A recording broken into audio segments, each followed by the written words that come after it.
Okay, I was just about to start a video, and I was thinking, well, you know, it's 5:03. Well, it's 5:04 now, and I was thinking, okay, at least there won't be any school buses pass by. You know, I haven't come down here in a long while to make a video, but I looked down to get some paper, some what do they call them? Just wet towels. And I look back up, and here comes a school bus. It's like, what? Because, you know, they had another area. It has a school, like the school zone goes until 5:15, something like that. I'm like, really? They're still picking up kids to go take them home and all that at that time? When I was in school, that was done by 4, I'd say. 4 o'clock. We got out at like 3 something. 3 something. You know, what are they making these kids stay so long for? But I guess it's high school. I guess maybe that's a good thing, you know. Could be. It's just weird. They just don't have enough buses or something. Bus drivers, who knows? Anyway, great way to start off a video, right? This is something different every once in a while. Like coming down here and making a video. But I've been at home all day today by choice. Imagine that. Today's a Tuesday. Tuesdays are never really good days for me to go work. Tuesday just doesn't work in my market here. And it used to be Wednesday. That's what I thought. And then I went through them. So no, it was Tuesday. And let's see. It's been, well, some of the things I want about. It's been a year now with this problem that my health condition with my edema and not knowing what caused me to have so much problems. I wound up in the hospital ER. I wound up going to the hospital ER last year 3 times. The first time I think it was May 2nd. I could be wrong on that. And it's April 23rd now. So it's been almost a year. Well, I had some problems before that, and which I was reminded of. One of them I had, I think, it's been a year. I had so much else going on. Uh-oh. Okay, I think my mama bear kind of thing just came out. I saw a woman was walking past me. I said, uh-oh. And then I turned it off, and then a kid walked behind her. And I was looking at her, and I wasn't happy with what I was seeing. She had a stick in her hand. Or maybe a short one too, but a long stick. And I was thinking, if she hits that kid with that, boy, oh man, there's nothing funny about that, but whoa, because she had a stick in her hand, and she turned around and looked at him like she was angry. No, I don't care who you are, what you think you are, you're not going to do anything like that. No, that's so sickening. It just gave me that really bad feeling. Seriously. You know, people who treat their kids like that. My parents were like that. I don't remember ever being hit with a stick, but I remember being hit, which is why I have this original the bad, rare health condition. Early childhood abuse. Trauma. Yep. Anyway, and this is down the line. This is what's causing all this problems, health problems for me. All of these things, my whole life, 60 years, and I'm 60 years old. So that just triggered me. I gotta get out of that feeling. Oh, so triggering to see her and the way she marched like she was something else. Yeah, you hit that kid and see what happens. I'm not kidding. I would be out yelling at her and calling the police. Seriously, I would seriously yell at her. That's it. I'm calling the police on you. No, you don't hit kids. Who does that now? Who's that lacking? Really? Who's that abusive? That is abuse, plain and simple. Okay, and this reminds me of this. Now I wouldn't engage in physically with anybody, unless it's self-defense. But physically, no. I'm not, if she were to come at me, if I had to do that. And, but it reminds me of what people used to say, that you're in control of your reactions to things. And people, stop doing it. You know, this is my opinion, that people, oh, look at the rabbit. People need to stop saying things in absolute, this is 100% what you shouldn't do and what happens in something like this, because no, you don't always have control over your responses, especially like survival of the species kind of thing, like that with a mom.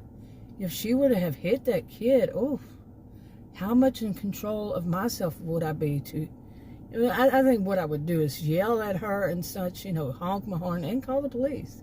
I would. You abuse a child, you have to, from what I understand, you have to contact the police or the CPS or whatever it is, wherever you live. Or if you don't have to, I would be shocked. The same thing with the elderly, people with disabled, anybody. Okay.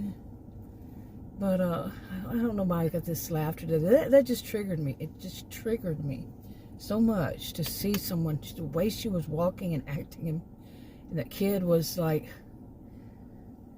a few steps behind her. So, I don't know. It just triggered me. But anyway, I don't know if I'm going to be able to finish this video. That triggered me, but really, people who do that, so disgusting. And you don't know how it affects the child the rest of her life, like physically. Mine is due to childhood abuse, plain and simple. That spare the rod, spoil the child. It's in the Bible. It's not in the Bible. It is not in the Bible. Seriously. Full stop. It's not. It even has passages you can read about about your sheep, your flock. Don't abuse them. It's going to be in there to abuse your child? No. Period. But people pass that around as though that's the law. And you got to be Christian. You got to do it. No, you don't. Learn how to think and to speak and to be, authoritative. Not authoritarian. Do as I say, blah, blah, blah, blah. Not that. But just give the child alternatives. Say, look, you do this and then you get this or this. This kind of thing. If you misbehave, you don't get your whatever today. Your game, or you have to do timeout. Whatever it is, don't take food from them. Man, that was also stupid. Going to bed hungry, that's another abuse. Really, in my opinion. Okay, a lot of people travel going through here. But I say it as if it's just my opinion. It's really not. Okay, there's abuse is abuse, period. A lot of people out here today. I wonder why. What's going on? So many people. Well, let's see. It's a beautiful day. Hello, Grace. It's a beautiful day. It's 5:14. And people want to get out. I don't blame them. Beautiful, beautiful day. The pollen's a bit too high. Actually, I think they're calling it severe, the pollen. But anyway, I had things I wanted to talk about, but that has so triggered me. Really.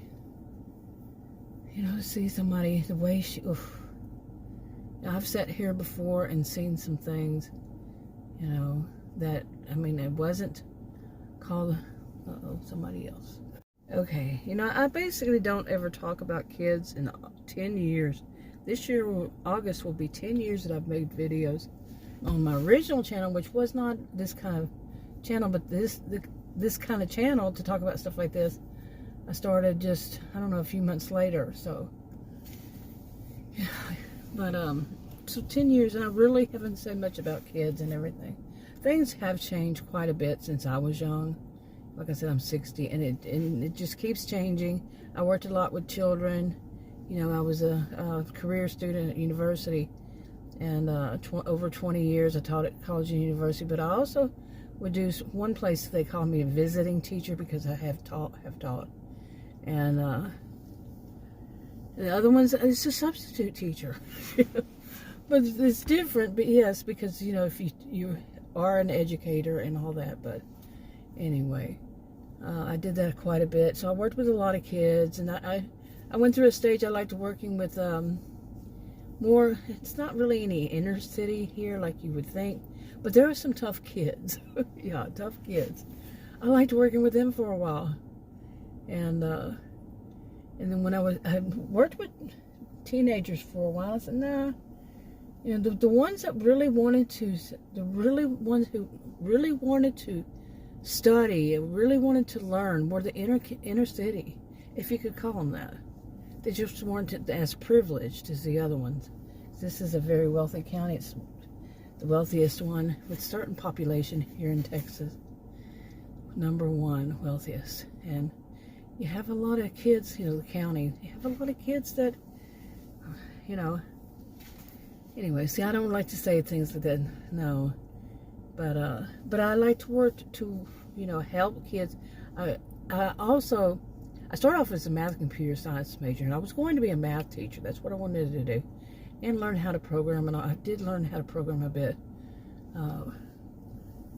And do all that, but so substitute teaching kind of fulfilled that because I wanted something more challenging when I was, you know, majoring in math and computer sciences and science. I wanted to study something more challenging, so I changed major to psychology, and it was true. But I wanted something even more challenging. That was sociology. So social and behavioral scientists, very challenging.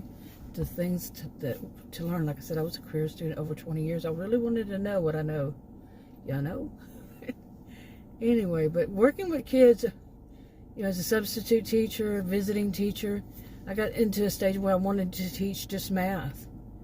And, you know, substitute teacher teach for math classes, and I did.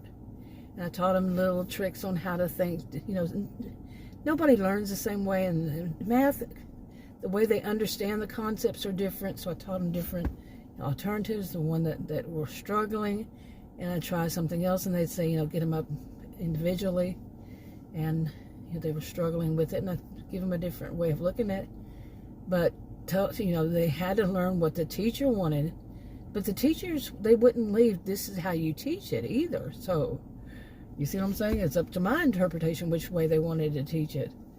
So I teach them, you know, if whatever that they could learn, and they did. And they appreciated it. That was good to be appreciated for a change, you know.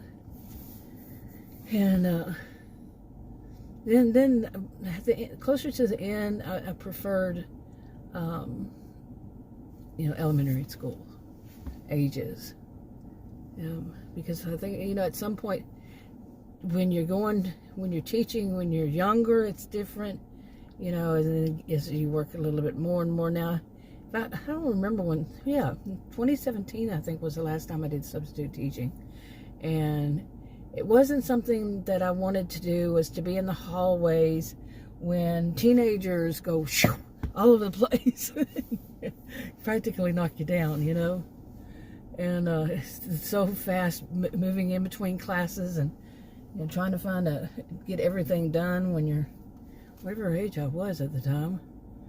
Yeah, I didn't do it like that. I liked the smaller classes. There usually were smaller classes in elementary school, and not so many kids in the hallways at the same time and all that kind of stuff. And so I went through, I did every single grade I taught. So anyway, this is helping me to be untriggered. But that was, oh my goodness. I have a thing. I also work with the elderly people and people with disabilities. So, yeah, anything that would hint at some kind of abuse of that triggers me, really. You know, you got to protect certain people. We all should think about that. My opinion, you've heard the rest, or some of it, about why I think this way. And anyway, maybe I'll just wrap this up. I wanted to get out just to get out, and since I've been home all day long, I don't like just being at home all day after 2020. You know, with my rare health condition, I had to stay inside pretty much. You know, I couldn't really go anywhere. It was too dangerous for me, because I was one of the vulnerable ones that had to stay home. Don't want to stay home ever again like that. Don't want to have to either, of course. You know, unfortunately, some people, yeah, lots of people, too many, they didn't make it through it. Anyway, this has been a kind of a down one. I wasn't wanting to talk about this, but hey, I came out here with a composition book. I've graduated to composition book for make notes. You know, if some thought comes in my mind that I want to do. I've been doing this for years, and I write it down. I used to write them on a notepad, cute little notepads, little notes on those. I still have some of those. It was years ago. I have some that are still not dated. It was probably 7 or 8 years ago. Who knows? Okay, you're driving a little too fast. And by a park in a neighborhood. Yep, that's a little fast. But now, then I graduated to notebooks, composition books. Pretty ones. You get them at Dollar Tree. Anyway, I'm going to wrap this one up. Talk to you on another video. Bye.